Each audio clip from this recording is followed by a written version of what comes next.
Today we are going to start with class 11 Computer Science with Python. The first chapter, Computer System Overview. Now since class 9 and 10th you have studied about this, we are just going to cover first the basic thing. The computer, what is computer? Computer is a machine, that is, it is a electronics machine. Now what are the components, what are the combinations which are helping it to work? The combinations are hardware and software. Hardware, what is hardware? Hardware is nothing but the physical electronic components of a computer are called hardware. That is, for example, you can say keyboard, CPU, monitor, printer, etc. Software, these are the recorded instructions and program that governs the working of a computer. The computer, that is a program, is a set of instruction to carry out a specific task or achieve a special work goal. So this is what is your software. So computer is working by combination of two things, hardware and software. Now the basic computer organization is the computer is works on IPO principle. IPO is your input, process, output.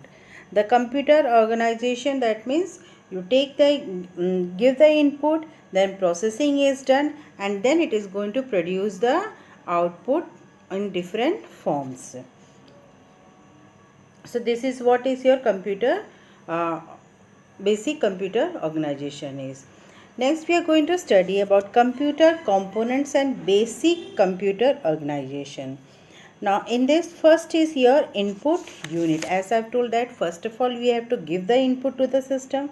So input, this is the input unit is what? It is responsible for taking input for the computer. That means input device. From the input device which is attached to the computer system makes the input unit. The input units are keyboard, mouse, microphone, OCR, OMR, etc. are your input units. Output unit is what? This unit is responsible for taking input from the computer, then the processing work is done, that the output device attached to the computer system makes the output unit. So this is attached to the computer which is responsible for producing the output. So some of the output devices are your monitors, printers, speakers, etc. Okay. Now this is the block diagram for components of computer system, where you have got secondary storage is there. Secondary storage is nothing but your hard disk is there. This we are going to cover afterward. You have studied also earlier in class 9th and so secondary device, storage device is your that is hard disk, pen drive, and all these are your secondary storage. Now central processing unit, it is going to have your control unit and arithmetic unit. Then you have got primary memory as the input device is attached to it, which is given input device is giving input to the central processing unit, that is CPU, and then the output is processed and it is given by your output device. So central processing unit is what? This unit is the main control center and processing unit. It is responsible for processing the data and instruction, and it comprises of two parts. One is your ALU, that is arithmetical logical unit. Then comes your control unit, and one more is your register. Okay. Arithmetical and logical unit work is to, it is in the short you say is ALU. Arithmetical operations like addition, subtraction, multiplication, etc. are performed by your arithmetic operator. And logical operation, that means you're comparing, less than, greater than, if you're comparing the two numbers. So operations like comparison of two numbers, the result of such operations either true or false. So a logical operator, it is going to give the output as true or false. It is done by your arithmetical and logical unit. Next is your control unit. It is responsible for controlling and supervising the processing. It controls the working of all input and output devices. It manipulates it, it interprets the data, then data and information. Okay. Next is your register. Register is what? It is a type of computer memory that quickly accepts, stores and transfers data and instructions that are being used immediately by the CPU. It is there inside the CPU itself, which is making the work faster to do. Main memory is here the memory of the computer. It is called as a main memory. The main memory is also known as your primary memory. It is of two parts, divided into two parts. One is your RAM and another is your ROM. So RAM and ROM is the two parts.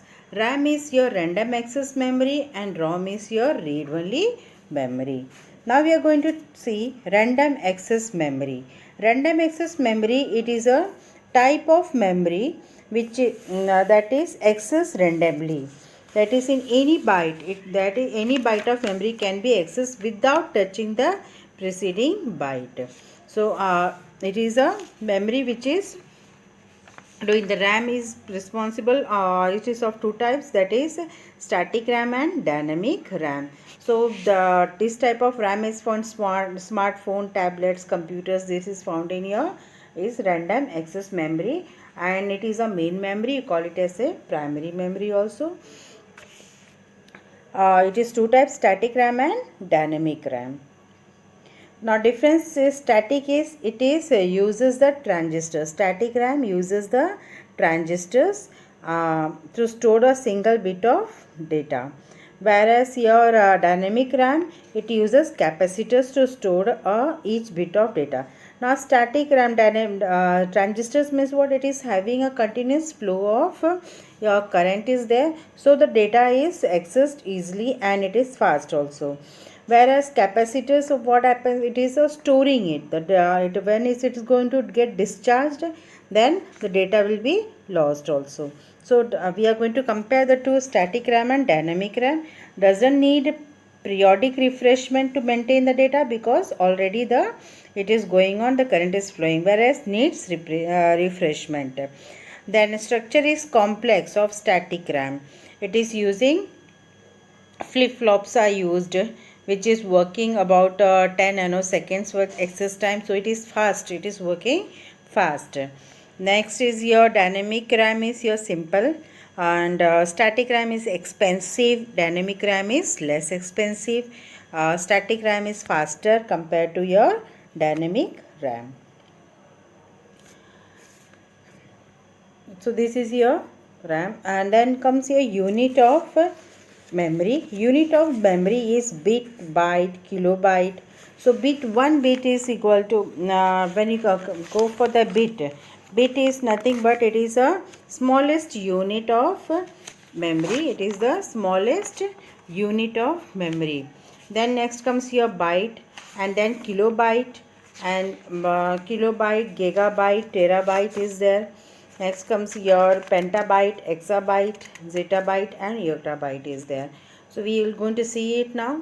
So the shortest is 1 byte, 1 bit. It is a binary digit, and 8 bit is makes your 1 byte. 2 raised to 10 or 1024 byte makes 1 kilobyte. Then 1024 kilobyte makes 1 megabyte, so on. And 1 yogabyte is your 2 raised to 10 is your, that is 1024 zettabyte is equal to your terabyte. So this is the unit of computer memory measurement. Next is your, this also is the for the RAM. Now next we are going to study about the ROM. ROM is your read only memory. It is of three types. One is PROM, EPROM and EEPROM is there. So what is that? ROM is what? ROM, from the name you come to know that it is a read only memory. So it is a non-volatile memory. So the data is not lost because it is permanently stored in that. You can only read it. Whereas RAM, it is randomly accessed. So it can be changed. Now, so this PROM, EPROM and EEPROM you have learned in class 9th also. Once again, I'll just repeat. PROM is your programmable read-only memory. It is one time programmable. EPROM is your erasable programmable memory is there. It is it can be programmed. One can program the memory chip through mechanism, that is the by passing ultraviolet rays, and it is erases many time, and you can, as you can, you can take it up to ultraviolet rays can be take up to 20 minutes to erase the EEPROM content. Then comes here EEPROM. It is electrically erasable programmable read-only memory. It is erased by you electrically, which is faster. Next, one more is there, flash EEPROM is there. Flash EEPROM, it is just like your EEPROM is there. Then mask PROM is there. Mask ROM refers to kind of ROM in which the content are programmed by the IC manufacturer.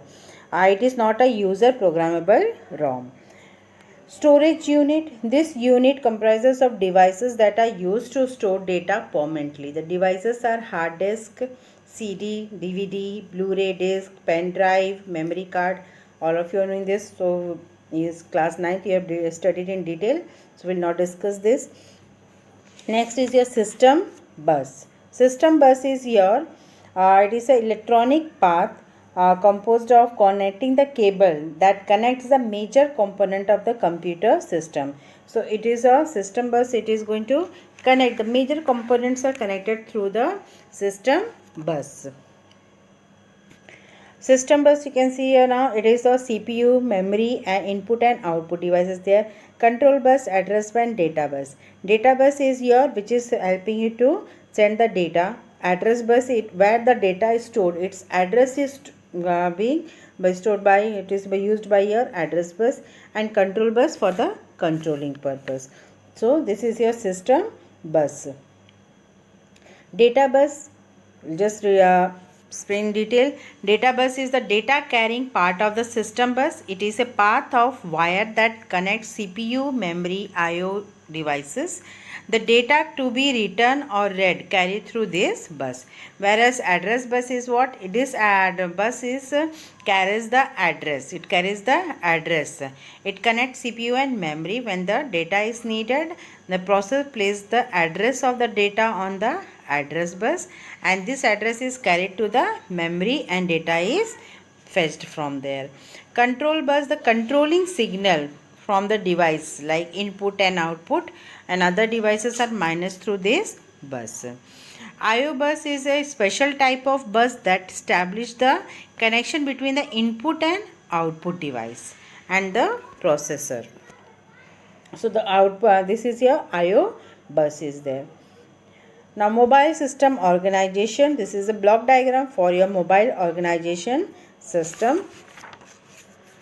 In this we have got display subunit, then RF transmission is the radio signal management is there, then digital signal processor, CPU, that is it is going to have, CPU is going having communication processor, and APU, that is application processing unit, and GPU, graphic processing unit. We've got camera unit, storage is there, power management, CODC is there, and then you have got RAM memory unit. So we are going to study about this in detail now. System on the chip, SoC is there. Okay. So all the components of the mobile combined or integrated on the single chip. So system on chip, it is a system on chip. All it is combined together and it is placed on the single chip. Mobile processor, that is CPU, it is the brain of mobile system. It controls the entire functioning of the mobile system. CPU is your communication processing unit. It is responsible for calling. APU, that is application processing unit, it is responsible for processing of applications installed in the on the phone. GPU is your graphical processing unit. It is responsible for graphical supports for SD images, video, etc. Power battery, that is power management. It is used for power supply. The battery, it has got the unit as battery pack. Power management is having battery pack, battery management, and then the charger, all combined together for the It is used for power supply. Radio signal, that is RF signal. RF transmission is for calling and texting. It is used. It also helps in SIM management. Camera, next is unit is your camera. It is used for image and video processing. Camera, it is a subunit. Subunit is designed to deliver the lightly bonded images processing package and enable and improve overall picture and video experiences. Like instant image capturing is there, high resolution support, image stabilization and other image enhancement can be done through the camera. Display, it is used for it uses touch screen, fingerprints and keyboard. Memory, it is used for processing, that is RAM and ROM. This is there. Then storage, that is expansion of memory. Phone memory, it is expansion of the memory is storage. CODEC is your conversion of DAC and AC, that is digital to analog signal and analog to digital signal conversion is there. Types of software. There are two types of software: system software and application software. System software. System software, it is a software that controls the internal computer operation. It is having that it's classified into categories like operating system, language processor, device driver, etc. Operating system, when you just go through that operating system is a program which acts as an interface between the user and the hardware. So the major components of computer system: hardware, operating system, application, program routine like compiler, linker, data management system, utility program, then humanware, that is users. So operating system, it is a program which acts as an interface between the hardware and the user. So this is your operating system. Language processor. Language processor, it is a processor. It is a special type of computer software that can translate the source code into the object code, or you can say as a machine code. The different types of language processors are the assembler, interpreter and compiler. Application software. Application software to carry out the operations for a specified application. It is used. Example is your package. Package is nothing but it is a combination. You can say it as a combination of word processing, spreadsheet like MS Word you are using, Microsoft Office you are using. So in Microsoft Office you got word processor, spreadsheet is there, then you got database is there. So many PowerPoint presentation you can make. So many things you can do. Many applications are there which is combined together and it is known as a package. Yeah, utility, that is text editor, backup, compression, then disk defragmentator, antivirus. So a utility, you can say for the definition is, utility are those application programs that assist the computer by performing housekeeping functions like backup, disk or scanning, cleaning virus or arranging information, etc. Customized software. Customized software, it is created according to the specific need of any organization. So for the business purpose, for the library, then for scientific purpose, anything is there. For school requires any special type of program. So at that time that is known as your customized software.